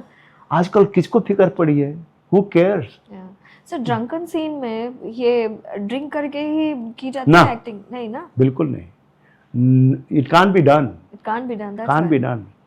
तो उन्होंने बहुत किया था। तो वो एक सीन था, हमने रखा था सौदागर में कि सर इस पे तालियां बजेंगी। इधर क्या यार, वन मोर ड्रंकन सीन, क्या बहुत किया मैंने। मैंने कहा सर 100 रुपए की शर्त लगती है, अगर नहीं बजी तो मैं आपको दूंगा 100 रुपए, और बजी तो आपको देना तब तो पड़ेगा। काम करने में मजा भी आता होगा। हाँ, अरे अब क्या, मतलब वो सीन रात को 2 बजे आता था फोन कभी दिलीप साहब का कि कमलेश यार बहुत अच्छा आइडिया है, आजा कमरे में आजा, about the scene script. And Subhash Ghai had warned me कि these actors are very dangerous, तू दोनों का फैन है, वो तुझे मैनिपुलेट करने की कोशिश करेंगे अपना सीन वो करने के लिए, तो बी केयरफुल, तू होशियार रहना। और मेरे हमेशा मतलब I had to remember it all the time कि I am the writer not a fan, I am the writer not a fan. तो मुझे बुलाते 2 बजे आ जाओ, वो सीन सुनाते, डिस्कस कर। मेरे पास ऑडियो रिकॉर्डेड है, ऑडियो कैसेट पे, Saudagar according to Dilip Kumar, when he narrated me the story of Saudagar according to him. और मैं सुनता रहा, सुन के मैंने बोला सर कमाल स्टोरी है आपकी, मगर ये वो स्टोरी है जिसमें आप हीरो हैं, राजकुमार विलेन है, मगर इत्तेफाक से हमारी फिल्म में आप दोनों हीरो हैं, तो सर ये स्टोरी गलत है। हाँ, अब तू बोलेगा तेरे को सुभाष सिखाया होगा, सुभाष ने। जी सर, एक बात बताइए, पार्टीज में जाते हैं आप, ये बॉलीवुड पार्टीज में नहीं गए? आई डोंट, क्यों नहीं आई जाते? Don't like parties, I don't like parties, क्योंकि parties is part of Bollywood ना। It, I am that way, I am not part of Bollywood. मेरी अपनी दुनिया है, मेरा I read books a lot, I watch a lot of movies, I read a whole lot of scripts from Hollywood. क्यों नहीं जाते आप parties में? पार्टी में लोग जाते क्यों हैं? दे गो टू बी सीन, मुझे दिखने की कोई जरूरत नहीं है। मैं दिखता नहीं हूं, मैं लिखता हूं। मैं लिखने वाला हूं, दिखने वाला नहीं हूं। तो मुझे दिखना नहीं है, मेरा काम दिखना चाहिए, मैं नहीं। और मेरा काम जब फिल्म रिलीज होती है तो दिखता है, उसके लिए मुझे जाने की कोई जरूरत नहीं है। बहुत पहले जब मैं नया था तो कभी कभी हमारी अपनी फिल्म की लॉन्च पार्टी होती थी, जो पहला होता है ना ओपनिंग, फिल्म की लॉन्च पार्टी होती थी, या कभी फिल्म हो गई, सिल्वर जुबली हो गई या गोल्डन जुबली हो गई, तो उसमें मैं जाया करता था, बिकॉज वो मेरी फिल्म है। पार्टी जो बॉलीवुड की पार्टियां हैं, होता है सर इन पार्टीज में? कुछ नहीं, लोग दारू पीते हैं, एक दूसरे की को जो भी सुनना कहना होता है वो कहते सुनते हैं, गले मुर्दे बाहर निकलते हैं, बहुत कुछ होता है। और मुझे उसमें कोई इंटरेस्ट नहीं रहा कभी भी। I never bothered, never cared for the so called film parties. सिर्फ मेरी फिल्मों की होती थी, कभी लॉन्च पार्टी या सिल्वर जुबली पार्टी या गोल्डन जुबली पार्टी होती थी। I used to go because it was my film and all technicians were expected to be there कि हाँ भाई आप हैं। मगर मेरा कोई इंटरेस्ट नहीं था, क्योंकि ना मैं पीता हूँ, ना मुझे पीने का शौक था, और ना मुझे नॉन वेजिटेरियन हूँ। मैं शाकाहारी दाल भात खाने वाला यूपी का लड़का, मुझे क्या करना है फिल्म की पार्टी में। फिर आप मतलब बहुत ही अलग निकले इस इंडस्ट्री से। हाँ, कैसे जम गए आप ना? वही तो मुझे आज भी आश्चर्य होता है कि मेरे जैसा आदमी जो है, आप टिक कैसे गए इस तो इंडस्ट्री मैं अभी तक टिका हुआ कैसे? हिट पे हिट देते रहे हैं आप। अभी तक मैं टिका हुआ क्यों हूँ, और अभी तक मुझे फ़ोन आते हैं कि सर ये एक चीज़ है, हम आपसे लिखवाना चाहते हैं वगैरह वगैरह। अभी भी फ़ोन आया, अभी भी I am writing two scripts, 3-4 स्क्रिप्टें अभी वो रास्ते में है, मतलब लोगों के पास पड़ी हुई है, वो जब एक्शन होगा तो होगा। तो मुझे यही ताजुब होता है कि कुछ तो होगा मेरे अंदर, कि लोगों ने पहचाना कि हाँ भाई कुछ भी, ये बंदा राइटर अच्छा है, भले हमारी पार्टी में नहीं आता, पर राइटर अच्छा है। महेश भट्ट की एक फिल्म थी, उसका नाम अभी भूल रहा हूँ मैं, कपिल चोपड़ा एक नया राइटर था, and he had worked on the film for about 8 months। अच्छा। देन जब फिल्म रिलीज हुई तो उसका नाम नहीं दिया गया, नाम आता है ना, लेकिन एज जी, ए राइटर जी। किसी और का नाम दिया गया, अच्छा, राइटर का नाम ही नहीं था। नहीं दिया गया। वो राइटर बेचारा हमारे पास आया शिकायत करने, he was a member of our association. तो वी कॉल द डायरेक्टर, बोले कि हाँ ही वर्कड फॉर 8 months, सबूत है उसका लिखा हुआ, और जो सीन है फिल्म में और जो सीन उसने लिखे दे वेरी कॉमन है। तो Mahesh Bhatt went to high court against us, against Kapil Chopra, and we always support our member writers. मैंने कहा ठीक, हम लड़ेंगे, हाई कोर्ट में लड़ेंगे। High court saw all the evidence, and Mahesh Bhatt को ऑर्डर दिया 10 लाख दो राइटर को और नाम दो। Mahesh Bhatt went to supreme court in Delhi against that poor writer Kapil Chopra. एक के लिए तुम इतना आगे चले कपिल गए। चोपड़ा। हाँ। पहले तो मुझे फोन आया कि जरा उसको समझा दो कपिल चोपड़ा को, ये है वो है। मैंने कहा महेश जी पैसा दे दीजिए उसको, उसने काम किया है, सबूत सामने है, आपका जो डायरेक्टर है वो मान रहा है कि सर कि हमने काम किया, उसने काम किया है जी। वो पैसा ही मांग रहा है ना, नाम मांग रहा है, ऑब्वियसली उसने काम किया है, तो नाम तो उसका जाना चाहिए ना। तो ये तो बता रहा हूँ कि एटीट्यूड क्या होता है, नए लोगों के साथ क्या एटीट्यूड होता है। एक्सप्लॉइट। सुप्रीम कोर्ट में चले गए, supreme court order Mahesh Bhatt to pay him 20 lakhs and the name in the film. तो उसके बाद जब फिल्म रिलीज हुई on satellite, then he got his name there. Good he fought. Same thing happened with Bhansali. अच्छा। Let me give you the example. Bhansali की film थी गुजारिश। हाँ। तो हमारे एक राइटर थे, नाम उसका भी भूल रहा हूँ, उनकी एक कहानी थी गूंज उठी शहनाई, कुछ नाम था। And between the story and the film there were 7-8 similarities which were beyond coincidence. हालांकि उनकी मुलाकात नहीं हुई दोनों की। He never met Bhansali, Bhansali never met him. वो कहानी कैसे पहुंची, कैसे उसके सीन उसकी फिल्म में आए, किसी को पता नहीं चला। But as per the copyright rules, copyright में यह है कि अगर if it is more than sheer coincidence, अगर सहयोग से ज़्यादा सिमिलैरिटी है, देन कॉपीराइट वायलेशन हुआ है, कहानी की चोरी हुई है जी। और उसकी वजह हमें यही लगी कि चूँकि आप कहानी एक लिखते हैं अपने किसी और किसी आप शेयर करते हैं किसी के साथ जी। वो किसी को शेयर करता है, वो किसी को शेयर करता है, और कहानी कहीं से कहीं पहुंच जाती है। तो हमने उनके खिलाफ वो किया कि भाई आपको इसका मुआवजा देना पड़ेगा, you have to pay him. और एडवांटेज ये थी कि गुजारिश में कहानी की जगह किसी लेखक का नाम नहीं था, स्क्रीन प्ले में भंसाली का नाम था, कहानी की जगह किसी का लेखक का नाम नहीं था। तो वो नाम दिया क्यों नहीं आपने? आपने कहानी अगर ली किसी से तो नाम क्यों नहीं दिया? नाम बताइए किसकी कहानी है। he had no names. He tried to compromise. हमने छोड़ा नहीं, मैंने कहा नहीं, आपको तो पैसा देना पड़ेगा। क्योंकि हमारे यहाँ जिन लोगों ने जांच की और पाया कि भाई, एंड खुद जो राइटर है उसको भी हुआ सरप्राइज हुआ कि इतनी सिमिलरिटी कैसे, जो फिल्म है वो भी वही इसमें भी है गुजारिश में। He went to court, high court. तो मैंने उस वक्त मुझे बॉम्बे से बाहर जाना था, तो मैंने मेंबर को बोला, I was heading the association that time, तो मैंने कहा देखो 10 लाख से कम में राजी मत होना। हम्म, तो I had to go for some seminar to Banaras, Kashi में।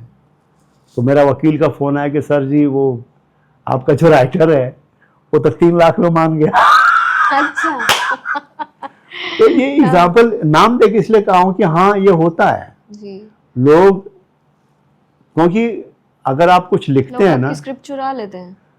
क्योंकि असल में क्या है, जो राइटर है ना हाँ, उनके एक खुजली होती है शेयर करने की कि देखो मैंने आप कहानी हमें लिखी है तुमको कहानी कैसी सुनाता लगी। हूँ। हाँ, और उसमें बहुत से लोग होते हैं सुनने वाले, दोस्त होते हैं, दोस्त के दोस्त होते हैं, दोस्त के दोस्त होते हैं। कभी कभी तो जो दोस्त हैं वो सुन के वो कहानी अपने नाम से चिपका देते हैं। राइटर भी राइटरों को धोखा देते हैं, हमारे यहाँ ये भी चलता है। वाह, राइटर्स भी राइटर्स को धोखा देते हैं। इसीलिए आजकल माहौल ये है कि कोई राइटर किसी को अपनी कहानी नहीं सुनाता, छुपा के रखते हैं कि क्या पता वो लेके चिपका दे अपने नाम से। और ऐसा हुआ है जी, कि आपने कहानी लिखी, किसी को सुनाई, उसने लेके किसी और को बेच दी वही कहानी, पैसा ले लिया, नाम ले लिया, सब हो गया। अब जाके मुकदमा लड़ते रहो। As a writer you don't have the resources to hire a lawyer. हालांकि अभी हमने इंतजाम किया है एसोसिएशन में, now we have a legal team to fight the court cases for writers. But ऐसा हुआ है कि बड़े बड़े लोग करते हैं, छोटे छोटे लोग नहीं, बड़े बड़े लोग करते हैं कि भाई बट क्यों नाम नहीं देना सर? क्या पता नहीं है इसलिए, या क्योंकि एक ईगो ट्रिप है कि मैं राइटर हूं। सबके अंदर राइटर बनने की खुजली है कि मेरा नाम राइटिंग में आ जाए।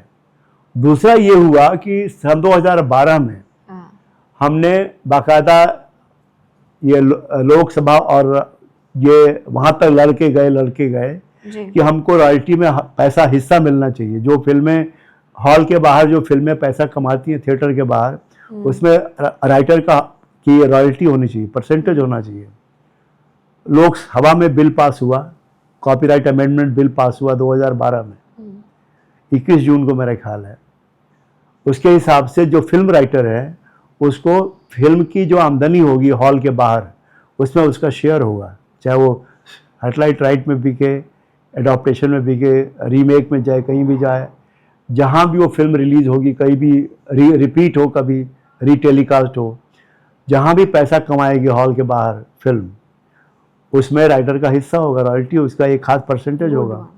वो भी एक अट्रैक्शन है कि जो डायरेक्टर हैं, इनसिक्योर डायरेक्टर जो हैं, इनसिक्योर डायरेक्टर, उनको लगता है थोड़ा वहाँ से भी थोड़ा पैसा मिल जाएगा एज ए राइटर, अगर नाम जाएगा तो ये एक नई बीमारी शुरू हुई है कि डायरेक्टर अपना नाम घुसाने की कोशिश करते हैं। आपके साथ हुआ सर? मैं बिल्कुल, मेरे साथ दो बार हुआ है। 2 बार हुआ? हाँ, 2 बार हुआ। एक तो हुआ रंग दे बसंती के साथ है। अच्छा। हाँ, रंग दे बसंती में स्क्रीन प्ले में मेरा नाम नहीं दिया गया। नहीं, फिर? और मुझे मालूम पड़ा बाद में, क्योंकि मैं उनके लिए कोई और फिल्म लिख रहा था उस वक्त। I was busy, I didn't care, I did trust them कि हाँ भाई मेरे साथ इंसाफ होगा। फिर मैंने एक दिन देखा फिल्म का पोस्टर, उसमें मेरा नाम नहीं था स्क्रीन प्ले में। तो मैंने फ़ोन किया कि ये क्या है? नहीं, वो क्या है कि वो उसमें और नाम आ गए हैं 2-3, तो भीड़ हो गई है। मैंने कहा सब मैंने शुरू किया, मैंने मेहनत की कितने साल, मैंने लिखा, मेरे पास एग्रीमेंट है UTV का कि स्क्रीन प्ले में मेरा नाम जाएगा, मेरा नाम नहीं जा रहा है। और मैं चाहता तो फिल्म रुकवा सकता था, रिलीज रुकवा सकता था अगर मैं कोर्ट में जाता तो, बट वो नुकसान होता फिल्म का। तो मैंने कहा छोड़ो, कोई बात नहीं, भाड़ में जाओ। एनीवे, तो मुझे दिया गया नाम स्टोरी और स्क्रिप्ट। स्क्रिप्ट के लिए कोई अवार्ड नहीं है, अवार्ड सिर्फ स्क्रीन प्ले के लिए है, डायलॉग के लिए और स्टोरी के लिए है। स्क्रीन पे मेरा नाम नहीं गया तो मुझे अवार्ड नहीं मिला। तो I never got any award for रंग दे बसंती, एंड एवरीबडी गॉट इट। जिनके नाम थे स्क्रीन प्ले में, जिनके नाम थे स्क्रीन पे, मुझे नहीं मिला। तो and the same thing happened with Delhi 6। उसमें भी यही हुआ कि देखा फिल्म का पोस्टर तो मेरा नाम नहीं स्क्रीन प्ले में। पूछा, पता नहीं ज़्यादा नाम हो गए थे। तो ये क्या बात हुई? अब ये वही लोग समझे जिन्होंने किया है, मैं क्या कहूँ। फिर ही मैंने बहुत ज़्यादा इशू नहीं बनाया इसको, मैंने कहा खामो नुकसान फिल्म का होता है, फिल्म की ये रिलीज तो रुक बहुत जाए। बड़ी बात है। हाँ अगर आप जब दूसरों को उनका जस्टिस दे सकते हैं तो आप why didn't you fight for yourself? हाँ, तो ये है कि मैंने एग्जांपल दिए कि हाँ मेरे साथ भी ऐसा हुआ है। Did you get compensation for this? No, nothing, I was not given any compensation for this attitude। मगर ये बात है कि गलती मेरी भी थी कि मैंने बर्दाश्त किया। एक फिल्म आई थी राजी, you remember? I know, Alia Bhatt I की, know। है ना?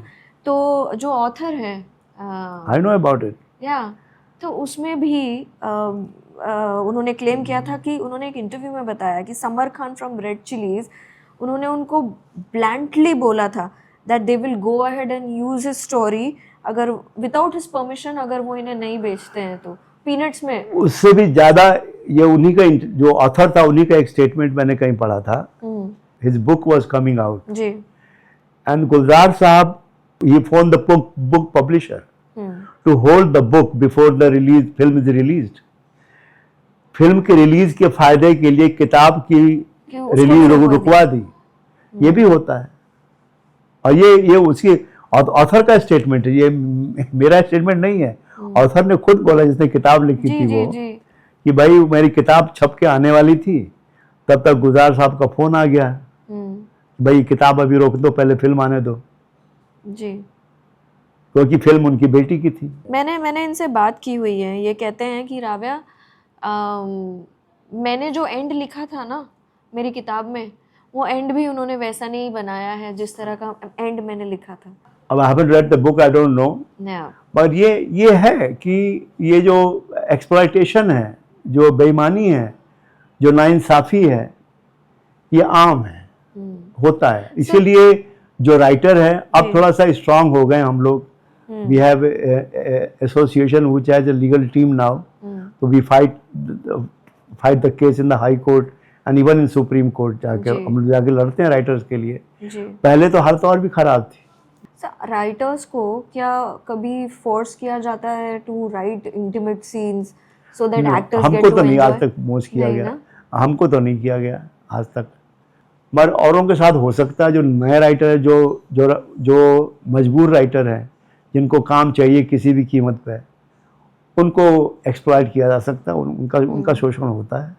वन ऑफ माय फ्रेंड जो राइटर हैं इंडस्ट्री में, वो कहते हैं कि कई बार एक्टर्स ही बोलते हैं उन्हें इंटीमेट सीन लिखने के लिए so that they can have fun. बिल्कुल होता होगा। ये एक नया है सर। 90s या अर्ली 2000 के टाइम पे ना दो हादसे बहुत फेमस है बॉलीवुड के। हाँ। एक है दिव्या भारती की डेथ, हाँ। और एक गुलशन कुमार। तो अभी भी it's a mystery Divya Bharti की डेथ। उसमें मेरा ख्याल है in both cases underworld was involved to some extent. Underworld was involved, हाँ बिल्कुल, क्योंकि आज भी लोगों को लगता है कि दाल में कुछ काला तो है।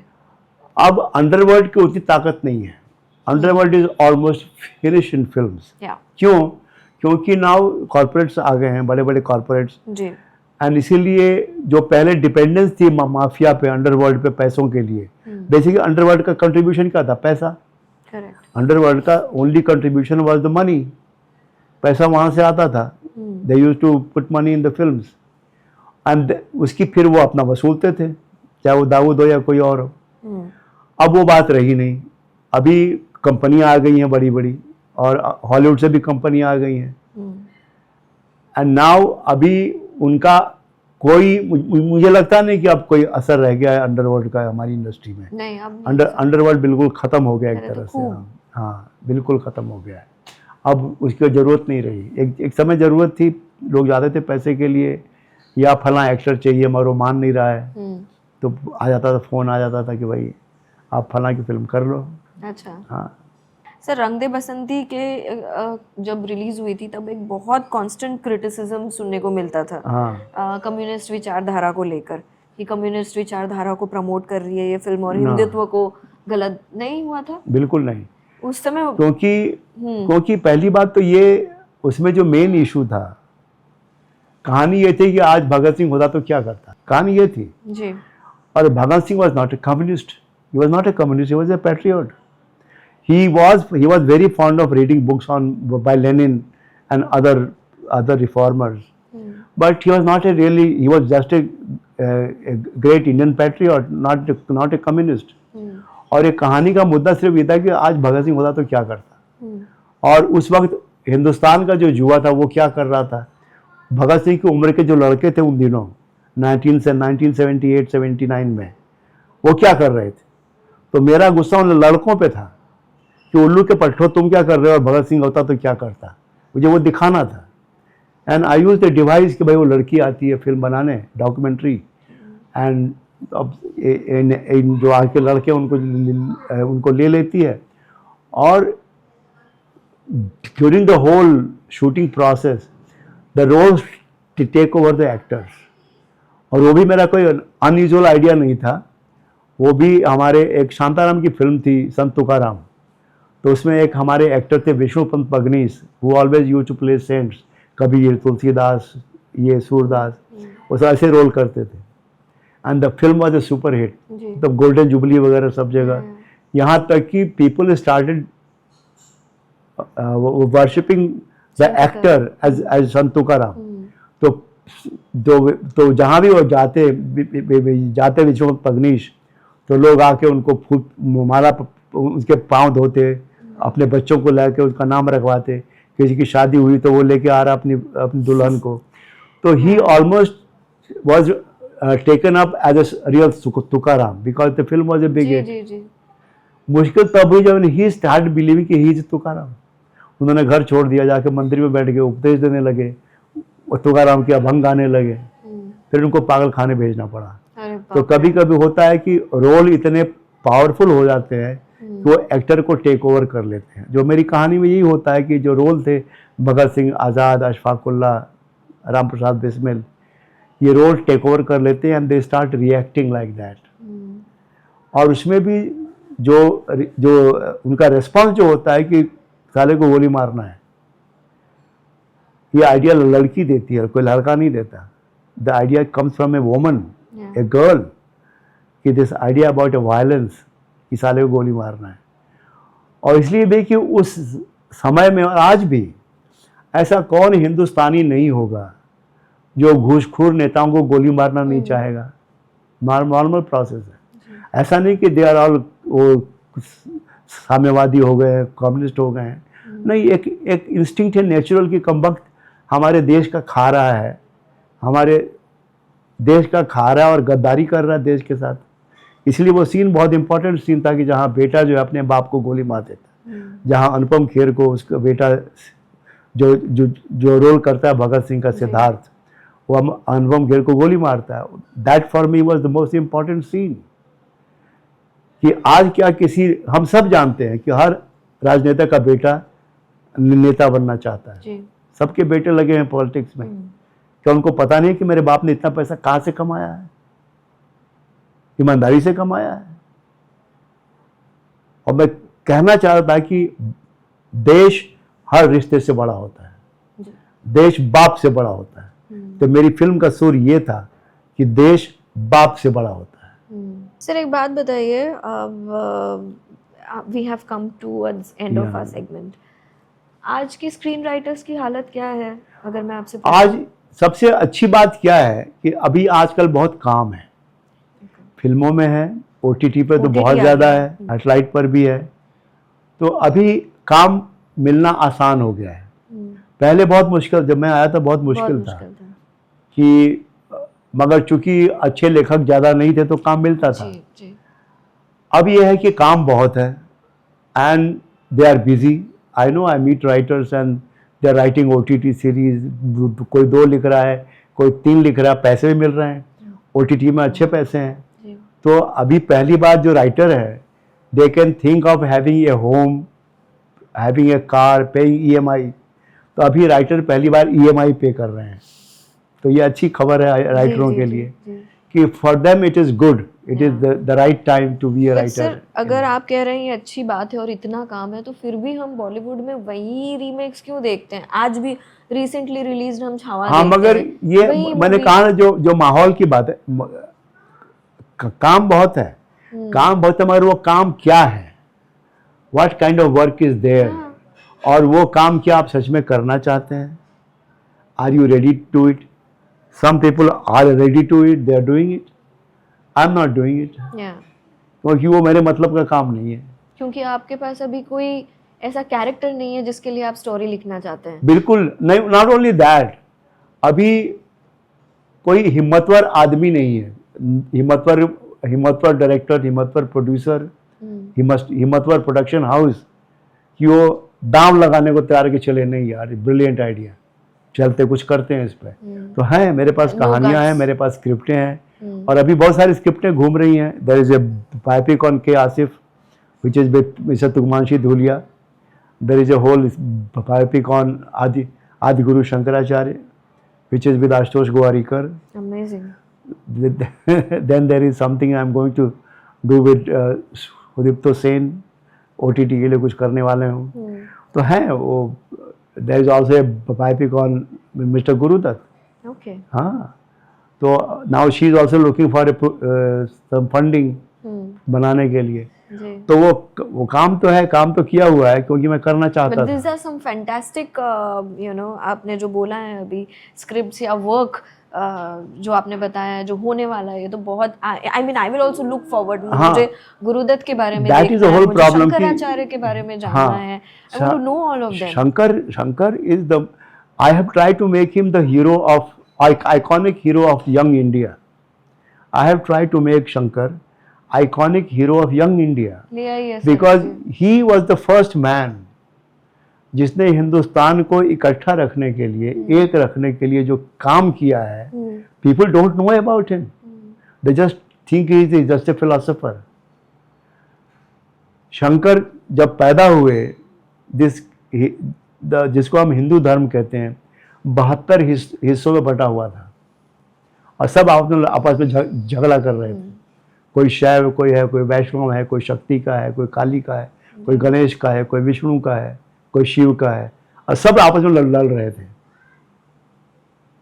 शंकर ने सबको इकट्ठा किया और एक खास पूजा पद्धति विकसित की.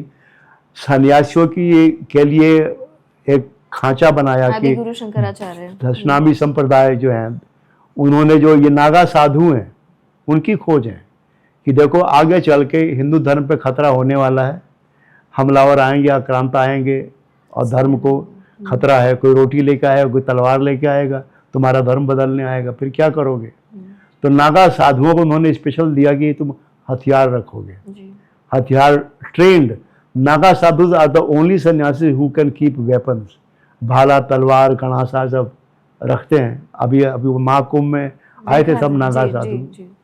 उन्होंने हिंदू धर्म को बचाने के लिए जितना काम किया है, मामूली चीजें, मतलब मैं तो आवाज सोच ले आइए, मैं तो कह रही हूँ कब लेकर आएंगे आप इनकी ये. अभी मेरा काम तो हो गया है. अभी between Ashutosh Gowariker and the government of Madhya Pradesh and Jio, इन 3 लोगों के ऊपर है कि वो कब बाहर लेके आते हैं, क्योंकि ये अद्भुत है. अगर शंकर नहीं होते तो आज हम नहीं होते. उस आदमी ने जो काम किया, आदि गुरु शंकराचार्य ने, हिंदुस्तान को एक रखने के लिए, आज हम लोग नहीं होते आज यहाँ पे जैसे हम हैं.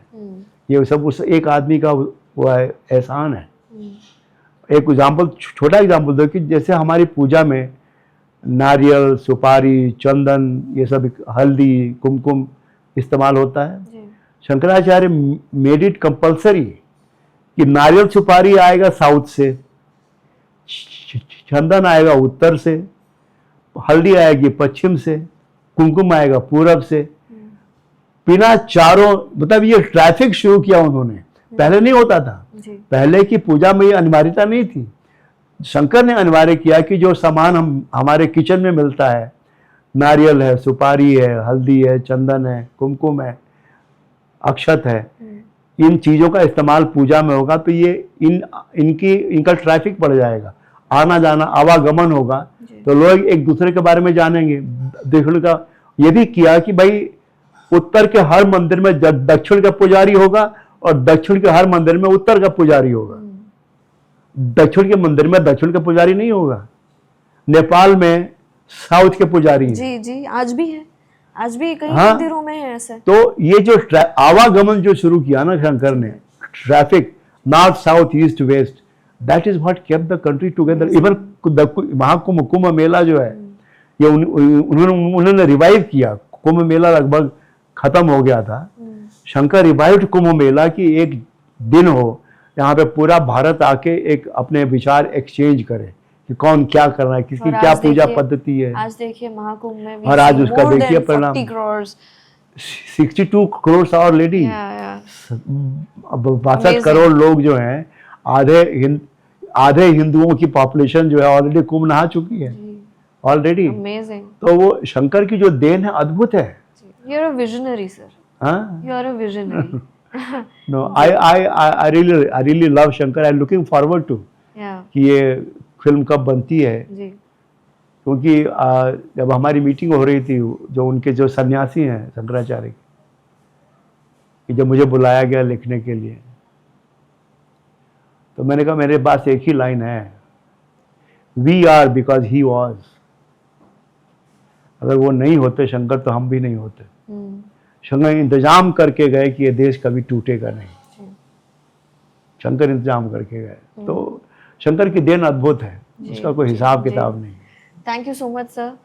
My pleasure. Thank you for your time. I hope Thank you for got something worthwhile. Yes, absolutely, and I hope audience ने ये पूरा पॉडकास्ट एंड तक देखा होगा, क्योंकि एंड में जो सर ने आदिगुरु शंकराचार्य के बारे में बताया, ये मुझे भी नहीं पता था सर, इतना नहीं पता बिल्कुल, था। बिल्कुल। मैं सिर्फ पढ़ी हूँ उनके बारे में, लेकिन इतना नहीं जान वो पाई तो हूँ। छोड़िए, आपको पता नहीं एक दूसरा एंगल, हाँ क्वांटम फिजिक्स जी depends on Adiguru Shankaracharya theories. There was a scientist, a quantum physicist who came to India in 1944 and he met Rabindranath Tagore and he said कि I have an issue, a equation है जो मेरे उसका हल नहीं मिल रहा है मुझे। In quantum physics there is an equation I am not able to solve that equation. Tagore said you go to Shankar, आदि शंकराचार्य को पढ़ो, and he found the solution. आज आदि Shankaracharya is a recognized, accepted reading ji in the area of quantum physics. तो सोचिए कि पूजा पाठ से लेकर क्वांटम फिजिक्स तक कहाँ चले जिस गए? आदि ने जो इसका योगदान है वो दिया है, जी जी जी तो लोग खैर कर रहे हैं। हाँ, thank you sir, thank you for your time, thank you for the conversation that we had. बहुत इंटरेस्टिंग था, बहुत इंसाइटफुल था, and I hope people must have enjoyed it. आपने, ऑडियंस ने भी हर पॉडकास्ट चैनल पे they must have seen actors and actresses and directors coming on the show. I think ये पहली बार है हमारे शो पे कोई राइटर आए हैं, and it's such an insightful journey to know कि स्क्रीन राइटर्स का भी विजन कैसा होता है, and you know, a legendary like him. So thank you sir again, thank you for My your time, pleasure. Thank thank you. You again.